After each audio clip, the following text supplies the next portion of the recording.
leen daal xam naa ko ci sama dégg-dégg mooy Macky Sall doit être le dernier des Sénégalais à ouvrir sa bouche pour donner soit des exemples ou donner des pistes de solutions puisque lui-même il n'a pas été capable de résoudre les problèmes dans son propre pays. Kong te day gën a xeere parce que li am ba des mooy moom ex-président de la République Macky Sall de toute façon voilà quelqu'un qui est imbu de sa personne et quelqu'un qui se croit tout permis et loolu dafa yàgg en fait depuis qu'il est au pouvoir il s'est cru tout permis aujourd'hui que nekkatul au pouvoir le voilà dans une certaine voie de promotion latérale pour taaral image am à l'extérieur c'est-à-dire voilà quelqu'un qui cherche toujours à faire briller de sa présence c'est un besoin vital chez lui mu wane ne c'est moi mais frère avant ngay commencer revendiquer ta personnalité di fëgg sa dënn di wax ne yow la day fekk ni dëgg-dëgg dans ton histoire bu nu ko xoolee ba saytu ko bu nu woowoon géwél yi ne ko taggal ma diw du ñu am jafe-jafe pour def ko ndax nag li am ba des mooy baax ci sa biti baax ci biir fa nga ne foofu loolu moo ko gën Afrique moom mënu fee am image am fit maqaama ba géwél yi di ko waxal naan ko yaa baax sàll ndax xam nga lan la yaa baax balaa moo neex a dégg dëgg day fekk say mbokk wax la ko te ñun ay mbokki Macky Sall ndax moo jiite woon suñu réew pendant fukki at ak ñaar endettement boobu muy wax mu nekk ci ndoddam nag et je me demande comment il dort kooku moo war a yeewu tey dem kat ci kanamu Afrique ak kanamu ses ex-collègues présidents s'il vous plaît ci niveau ak gradam ne day xeex endettement mais moi je suis stomaquée par en fait une information comme ça je l'ai entendu ce matin dama doon wax mais man damay crise wala damay bëgg man faatu fa yàlla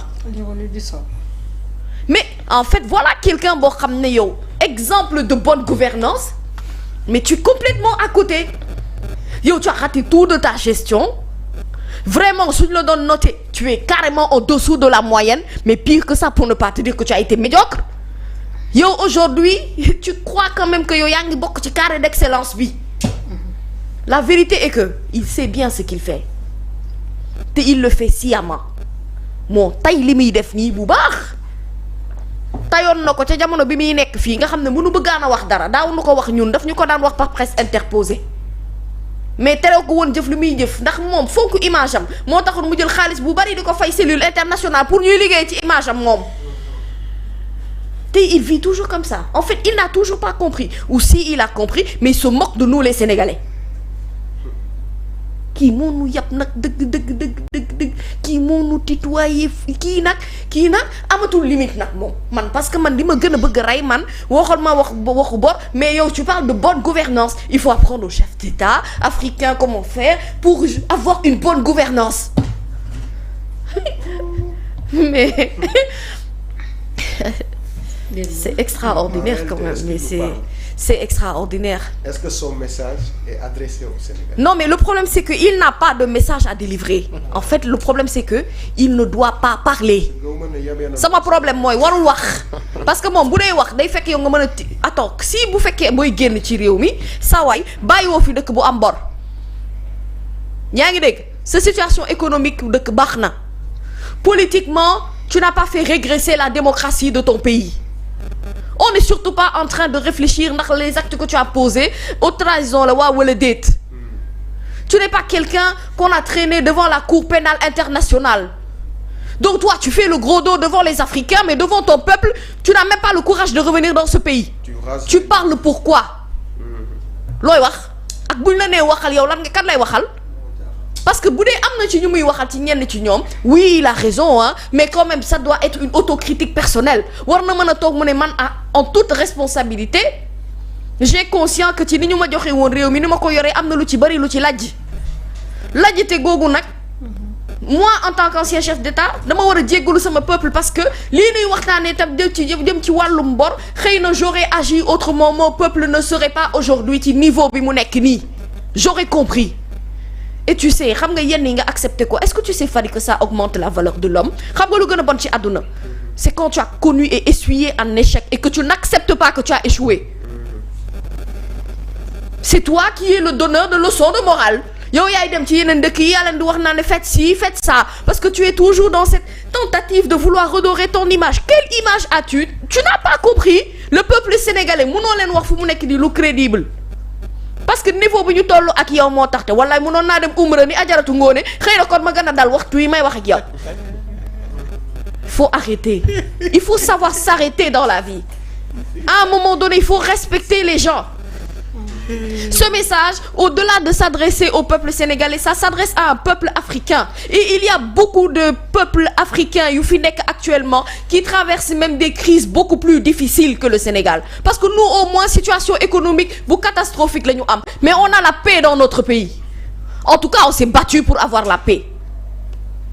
ci waxtu wi ñeneen ñu ngi nekk ci ay situation de guerre civile. ñeneen ñi di xam famine.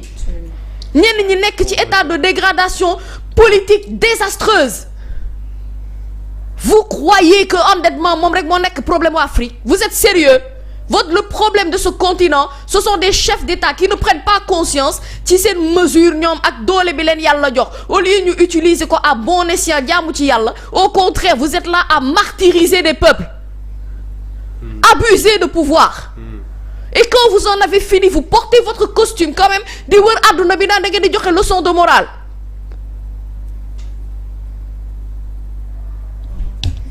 jërëjëf merci madame Nia yéen ñi ko tàngal wax dëgg yàlla waroo woon def loolu du dëgg. waroon nañoo jàll ci leneen balaa ñuy ñëw ci moom. mais faaw ñu nuyu Ngoné Ajaratu mi nga xamante ne ñibbisi na est-ce que doo ñëw nuyoo ci plateau bi mami nga dalal sa gan bi après nga ñëwaat sur le plateau. le temps Ngoné nuyu wax ci sujet bi après gan bi soog a ñëw. ayca nga daal di mën a ñëw ci kii bi wàccal jërëjëf Nia. jërëjëf bul non mën na wàcc mu dalal ganam bi le temps ñuy dugg ci beneen sujet bi mu mën a ñëwaat nga xam ni après yow yaay ànd ak gan gi ñëw dégg nga non mais bon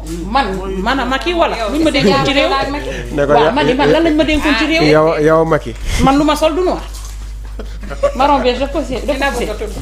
Nabou laa tudduma Macky sama tur amul M déedéet na rafet ayca mami dalalal gan gi bu baax après nga ànd ak moom ñëw ci plateau bi alors laataa ñuy jàll ci beneen sujet bi ajaratu mënul ñàkk ñu daal di koy nuyu loolu noonu mami di teg tànkam mën nga koo pousse wala baax na c'est bon ok ajaratu